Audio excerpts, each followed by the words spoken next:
Hello दोस्तों, अस्सलाम वालेकुम। आज हम बताएंगे कारोबार में नुकसान और टेंशन वगैरह के लिए दुआ। जी दोस्तों, अगर आप कारोबार में कोई टेंशन है या दिक्कत है तो हर नमाज के बाद 3 मरतबा सूरह फातिहा और 3 मरतबा सूरह कुरैश और आखिर में 3 3 दफा दरूद शरीफ पढ़कर हाथों पर दम करके अपने जिस्म पर हाथों को फेर लिया करें।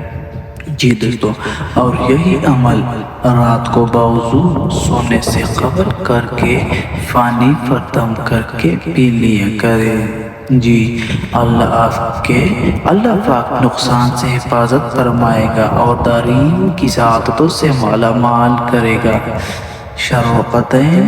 शरूर पतन से महफूज रखे इंशाअल्लाह, आमीन। जी दोस्तों, अगर आपको ये वीडियो अच्छी लगी हो तो अगली वीडियो के लिए हमारे यूट्यूब चैनल सब्सक्राइब कर दीजिए। शुक्रिया।